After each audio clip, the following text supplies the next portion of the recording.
I guess I have a few questions based strictly off what President Trump said. First, to have a meaningful deal, is 10 days enough time?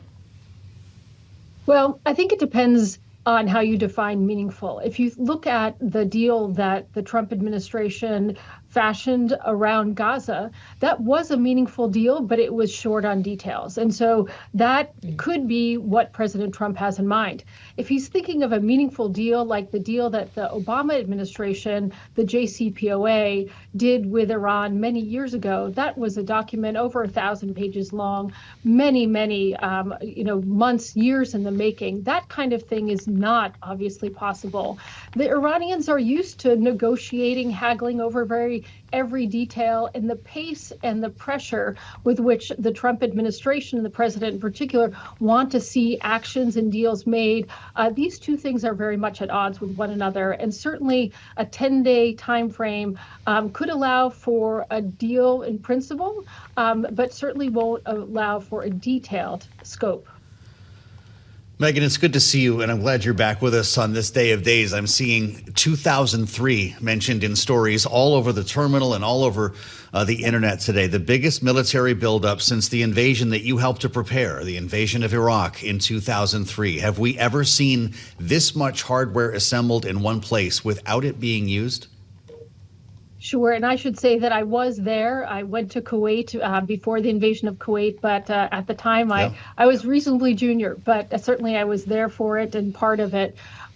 This, as you pointed out, this is the largest military buildup of American force and firepower that the world has seen since 2003. And I think it really raises questions about what kind of action could the Trump administration be preparing.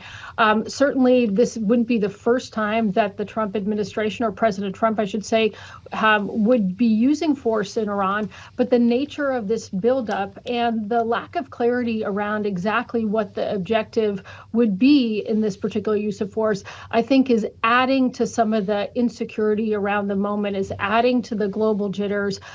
Also, the questions around Iran's retaliation. I think in the past, what we've seen, whether it was the assassination of Qasem Soleimani in the first Trump administration or the strikes on Iran's nuclear facilities last summer, those were very specific and targeted military actions, and Iranian response was quite contained. I think the possibility is real that we'd be looking at something that was larger, more uncertain, and less contained.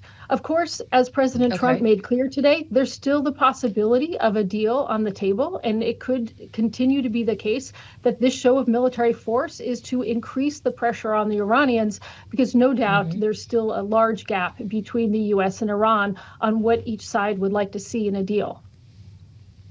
Well, and so certainly there is some flexing happening, Meghan, of America's military might. But to your point on potential retaliation from Iran, what military might does Iran have right now, knowing that we did do damage back in June with the first strike? What is their capability to respond? Where do you think Iran could target? Sure, Kayleigh, thanks for that question. First of all, your viewers should have no doubt that the U.S. is militarily superior in every dimension that is meaningful in a long-term sense here.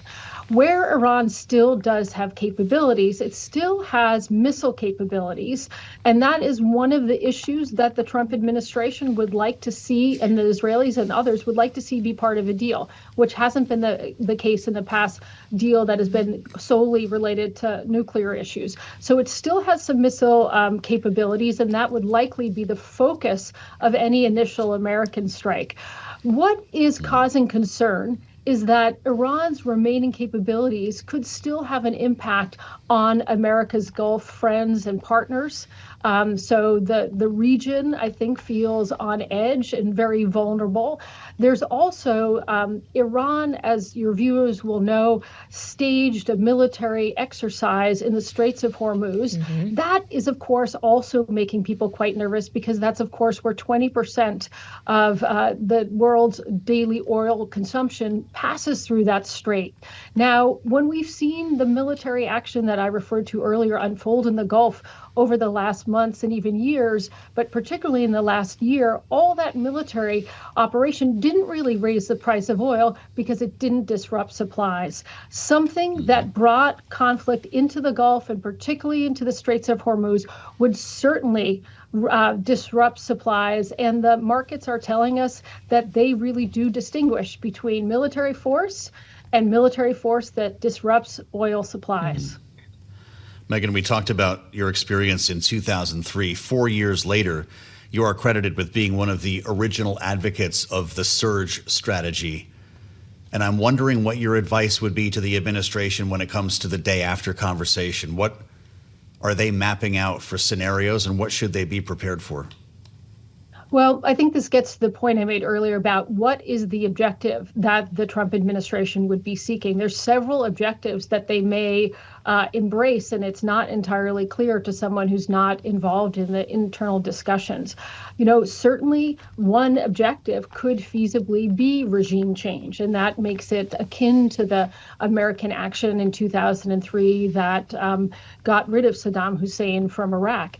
Now, in the last year, President Trump has demonstrated the kind of an allergy to that kind of intervention because of the really open-endedness of that. And certainly that is one of the scenarios that I think deserves very significant attention, is what would happen if one of two things happened. What would happen if U.S. military force was targeting the regime, the supreme leader, elements of the IRGC that brought about a regime collapse? Now, certainly my experience in Iraq and that of many, many other Americans and our coalition allies was that collapse takes a very, very long time to rebuild, to reconstitute, and opens up a security vacuum that can have a lot of unanticipated consequences.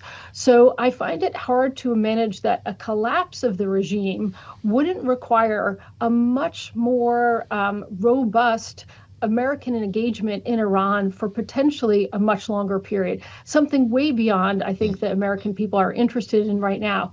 Whether the Trump administration has had a relationship with some members of the IRGC that could take over and something that would be more seamless and less disruptive is only probably known to the president and his closest advisors. Well, so Meghan, it sounds like you're saying in our final minute here that there is a risk that we accidentally tumble into another, if not forever war, forever presence. I think there is a risk. I wouldn't say it is the central risk right now. My guess is if we look at President Trump's his propensity to use military force, it has always been quite targeted for a specific objective without the intention to get involved over the longer term. And so my near-term expectation would be, first, a real push for a deal. I don't take the 10-day window to be definitive. Certainly there's been flexibility on timing on a lot of these conflicts. So look at Ukraine, which was going to be solved, in the hours running up to the inauguration. So I think the desire for a deal is going to be real. It depends if the Iranians can show more flexibility. Secondly, if there is military force, I think it'll go after the ballistic missiles. I think the idea that the Trump administration would want to topple the regime without any real prospect for stabilizing the country is something that I think is a risk, but not the largest risk that we are exposed to right now.